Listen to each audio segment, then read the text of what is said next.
It's a beautiful fall day here in the Sea to Sky. There's a crisp smell in the air, there's a mellower vibe around town, and there's that tingle of excitement for the impending winter. And even though we're not ready to hit the slopes just yet, there's no lack of things to do. In fact, fall has such a wide variety of activities. I love a good adventure, so today we're going to take a look at choice autumn activities on where you live.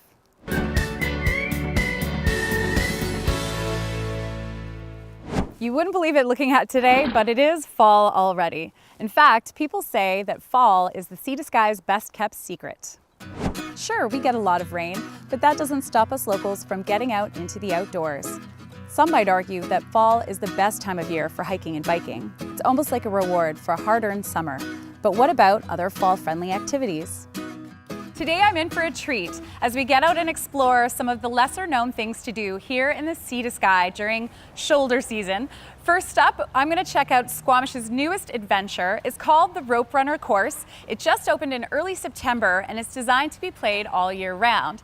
I'm joined with JP Tondreau, who's the co-owner of the Rope Runner Course. JP, look at this magnificent build that you did. Yeah, thank you. How did you do it? How did you build this? So basically we started in July to do all the groundwork and foundation work, and then we shifted in high gears in August, and then we built it in about 2 weeks. So our company is basically manufacturing those parks as well.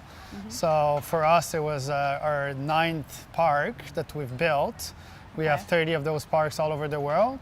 It's basically it's a German design. It's called Crystal Term, and basically that's one of a really good representation of our product here in Squamish that we're really proud of. Okay, because you're manufacturing these in Squamish, so yeah, and then shipping them across the world. Yeah, so it's correct. So basically, well, we're manufacturing for North America, and most of the parts are done here locally in Squamish. Pretty much like 90% of the production is done actually here in the Lower Mainland as well.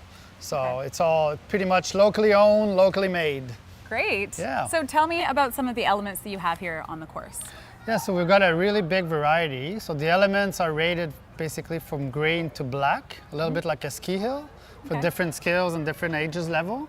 We've got monkey bars, we've got suspended bridges, we've got like a bike on a beam, we've got even a snowmobile here. Yeah, I noticed some of there's like definitely a Sea to Sky theme. Yeah, so basically we're trying to customize always our course like for the local region. So yeah, this one is really representative of Squamish. We've got a kayak as well. We've got a little sailboat and climbing walls and vertical climbing elements and lots of different things to try out. 48 of them to be exact. 48. Yeah. And you can change the obstacles too, so the course can always be changing? Yeah, so that's correct. So the idea is basically year after year to bring like new elements, new challenges to the course. So then if you're coming back, then it's not always the same thing. Okay, yeah. Well, that makes it fun. And for people that want to come and experience this, is there an age limit or how does that work? So we're recommending normally 7 years old or about 50 inches and up. So that would be more of a height restrictions than an age restriction. Okay. Yeah. Is there a weight restriction? No weight restrictions. Okay. Yeah. And in terms of, because we're talking a lot about fall activities, fall things to do, and it's a gorgeous day today, so it's a good day to get out there, but you're going to run this year round. Yeah, we'll run it year round. I mean, just get your rain gear on and come and play. I think it's a perfect rainy day activity for Squamish for sure. It's still fully safe. It's really slippery, so, and then if you fall in your harness and you're 100% safe. So tell me a bit more about the safety. How do you set people up to just be as safe as possible? Yeah, so we'll do always a safety briefing with our guests. Then our guests have a full body harness where they get a double carabiner system. The carabiner system is actually smart enough so it talks to each other. So then once you're connected into the system, you cannot disconnect both carabiners at the same time. Really? So how does that work? That's magic, just part of our trade secrets. It's actually a fairly simple mechanical system. And once you're disconnecting one for our lifelines, you need to reconnect it to another element in order to disconnect the second one and then reconnect it. Okay. Yeah. Well, that keeps everybody really safe because even though you have guides there monitoring what's happening, I mean, I think how many people can you fit up on the course at a time? So we can fit up to 60 people at one time. It's not a linear system. So once you're inside the lifeline system, then you can pick your own adventure and decide wherever you want to go. So there's 48 different games. So even with 60 people at one time, it still gives enough room for everyone to enjoy.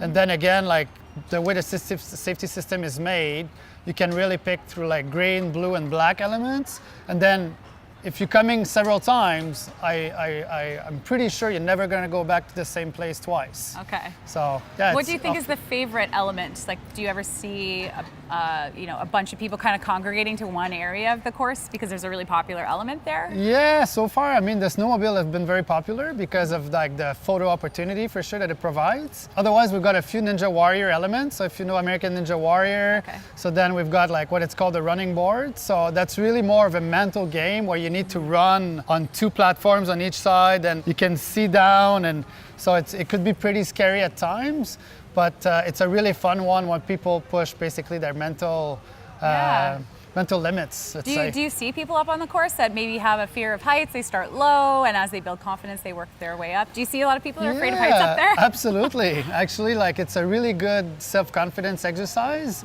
like for all ages, right? So you can start, you're not feeling so comfortable, but as you get used to the safety system, as you get used to the park, then you gain confidence, and then you have more trust, and then you can push your limits, let go your lanyards. You know, you can always hold on to your lanyards to the obstacle, but as people get more comfortable, then you can get like, do like more the balancing act over the elements. Yeah. So one final question, what's your favorite element? I think the running board is one of my favorite ones, yeah. Just for the mental aspect, and then it's really dynamic and you need to run fast, and the free fall as well is a really cool one. All right. We'll have to experience it later on. 60 feet high. I'm excited. I'm not afraid of heights, so I'm gonna go for it, I think. And I'm interested to see what my favorite element will be. So, yeah, that'll be awesome. So let's get up there. I'll tow you around. Yeah, let's get up there. I'm gonna go try out the rope runner course and figure out what my favorite element is. I'm very excited. Yeah, let's go. Let's do it. Okay.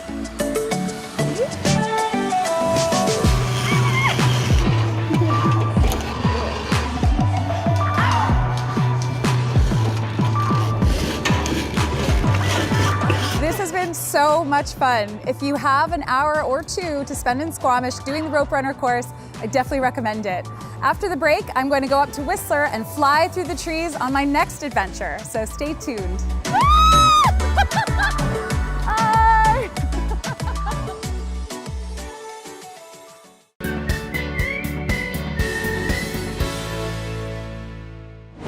I'm at the base camp for Canadian Wilderness Adventures, and I'm super excited because I'm going to try one of the newest tours on their roster. Now, I know I said that I'd be flying through the trees, but I bet you didn't think I meant on a bike. I'm joined now with Craig Beattie, who's the general manager here at Canadian Wilderness Adventures. Now, Craig, at Canadian Wilderness, you guys do snowshoeing, you do snowmobiling, you do ATV tours, and now you have the Great Canadian E-Bike Tour. So you have to tell me all about this new tour that you guys are doing. Yes, we've been trying to figure out something else to do in the summer with our trail system, so we grabbed a bunch of electric mountain bikes, full suspension, to give people a reintroduction back into the sport. Now, e-bikes, for those watching at home that maybe don't know anything about e-bikes, can you tell us a bit more information about those bikes? They take away the pain and add the fun. So the electric bike is a pedal assist. It allows you to have different power modes, so you can use it for hills or for long, arduous trails that you might not want to be climbing on, but they ride just like a regular mountain bike on the descent, so adds a lot of fun. Yeah, makes going up much easier. Way easier. And coming down, is there still that full suspension? Yeah, they ride. They're an absolutely amazing bike, the giant E1s, and I've ridden it on lots of full mountain biking trails like I would with my non-electric bikes, and they're spectacular. How does this tour work for those who maybe aren't super into mountain biking? Like, what level of biker do you have to be to participate? I think for the main part is that people have some biking experience. Our goal is that it's for we're trying to bring in people who have ridden maybe in the past and may want to get back into it. But if they've got sort of that introductory biking ability, then we can teach them how to mountain bike. Okay. And where does the tour go? We're in the Callahan Valley, and from our base, we'll then head down a trail along the Callahan Creek, right out to Alexander Falls. Some great views and vistas. And then depending on the length of the tour that the clients want to have, we can expand it to other sorts of areas in the valley. Okay. And now we're getting into fall. The weather's changing. It's pretty cold out today. Yeah, it's a little chilly. Yeah. How do you feel that this tour is going to evolve and change now that the season is changing? I think that we have clothing for the clients, so it allows them to stay dry as much as we can. We're in a nice canopied area as well. You're going to get a little mud on the face and have some fun, but the active aspect of the tour is going to keep you warm, so we'll keep you warm. Okay. Yeah. Sounds good. I like getting muddy. It makes it more fun, I think. Mud is fun. Yeah. Little kids. Yeah, and I feel that in the fall too, just that the rain making the ground a little tackier makes the tires more grippy. Is that true? Yeah, it absolutely is. The fall is it's kind of our second biking season of the year around the valley here. So we're going to have some good times with the trails. Awesome. Yeah. Well, I'm a intermediate biker at best. Perfect. Well, how am I going to do today? Can you hook me up with? You're going to be great. I've got a guide, Chris, who's going to take you on the tour, and we'll get you your helmet and your bike, and you guys will be on your way. Awesome. I'm excited. All right. Have a let's great do time. it. All right.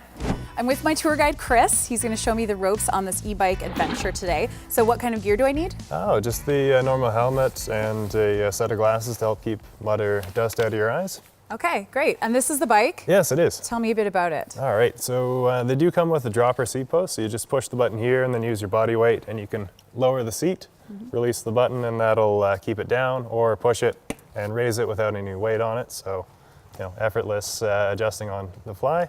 And then over here we've got the power controls for the bike itself. So you've got the power button, button for the backlight to control the brightness, and then the arrow keys here, which will go between the different power modes, so off, eco, normal, and power. It starts in eco mode, gives you a little bit of assistance, then you can go up to normal or power depending on the type of trail you're riding or how steep the hill is. Okay, great. Yeah, there's also a walk button here, so if you screw up the gearing on a hill, you can push that and it'll actually help move the bike up the hill without having to push the 50-pound bike on your own, which is quite handy. Yes. All right, well, I'm ready. Are you ready? Oh yeah, Let's go.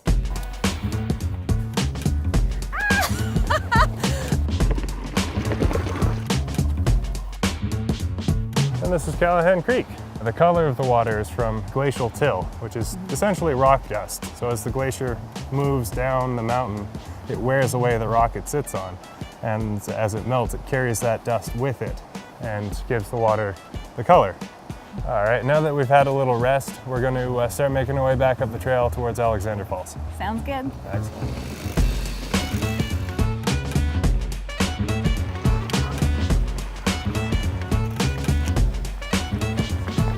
Welcome to Alexander Falls. We made it. It's beautiful. Yeah.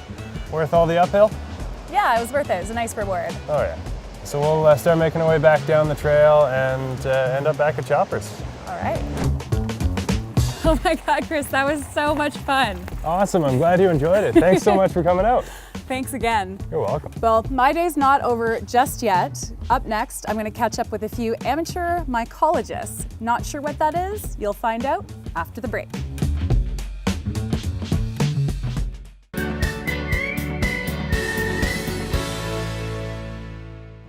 Did you know that autumn is the best time of year to head out looking for mushrooms? We are in coastal temperate rainforest here, and there are over 3,000 different kinds of mushrooms that you can go foraging for in the area. Not all of them are safe to eat though, so it's always good to bring in a pro, which is what I've done today.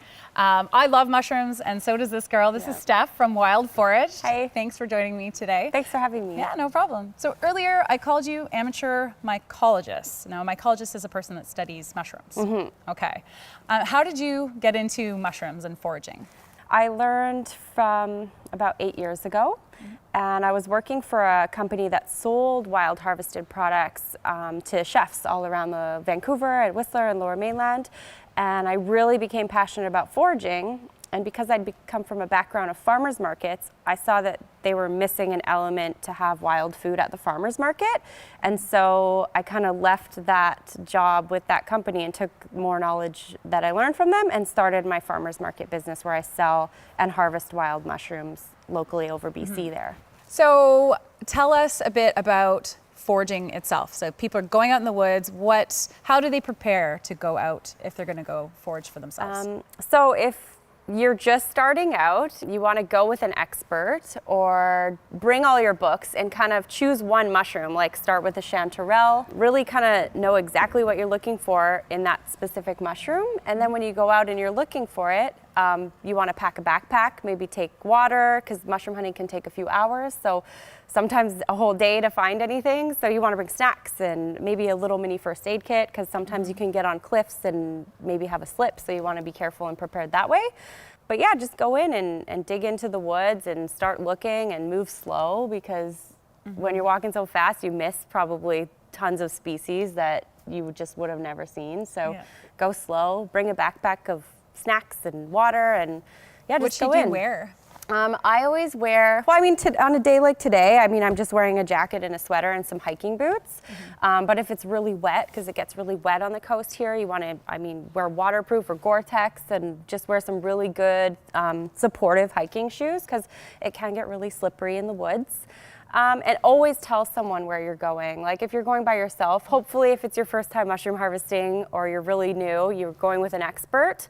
But if you are just wandering to learn in the woods and taking pictures of things, make sure you tell someone where you're going and maybe when you'll be back, so they're not worrying about you, or if they need to worry about you. I think that's important too. So if you're out looking in the woods, it might be a good idea even to bring a reference book with some pictures. Yeah. I always bring, I have a small pocketbook and I have a bigger mushroom handbook. Also, I bring a greens book too, because there's so many edible greens that you can eat all around, maybe when there's not so many mushrooms harvested or popping up. So always bring a couple books. As you said, there's like over 3,000 species of mushrooms just in this area alone. So a lot of them are lookalikes, and you want to make sure that if you are about to harvest and you're ready and you're 300% sure you know, use the book as a reference as well as your expert, just to be safe. And I think the best advice would be bring a professional with you, especially the first few years, because there's some ones that are not safe, not edible. You can get very sick from them, I imagine. Yeah, you can get sick. There's some that can kill you. A lot will make you deathly ill,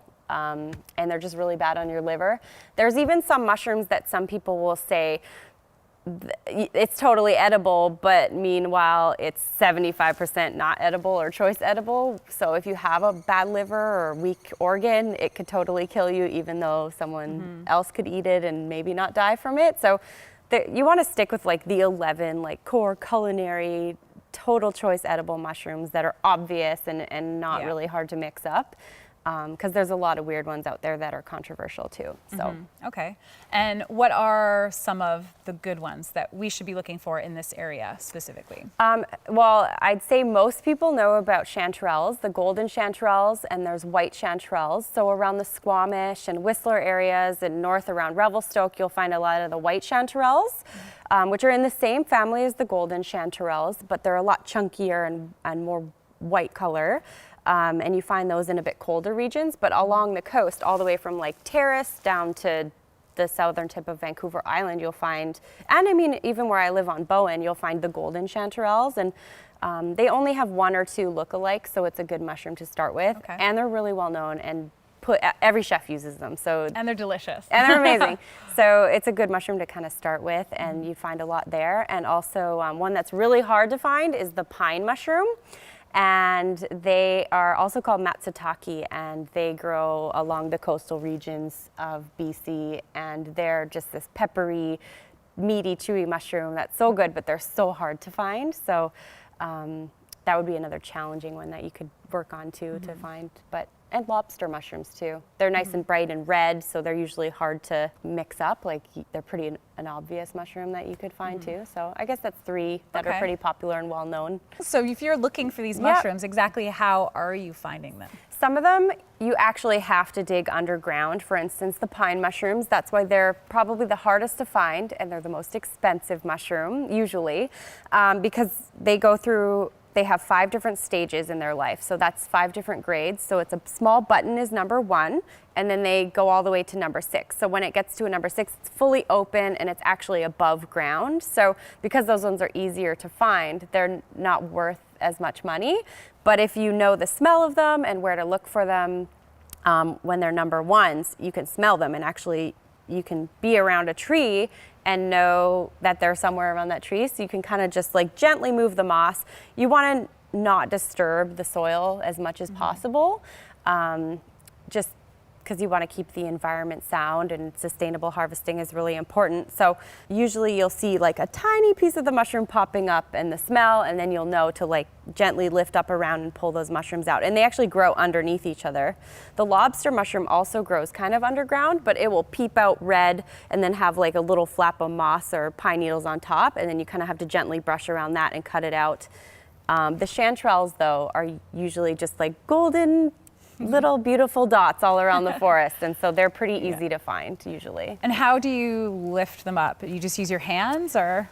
So that can get really controversial. A lot of people think that just pulling the mushroom out is okay. I believe in cutting the mushrooms when I harvest them. There's like things like baskets you need to use so that you shake the spores around as you're carrying the mushroom. Like don't put them in a plastic bag, because you do want the spores to spread, and I think that's why some people who believe that just plucking them out of the ground is not leaving any spore behind, because when you cut off the base, then there's a little bit of the mushroom still in the ground, so then it's there for the next year and the next year to keep growing more mushrooms. Okay.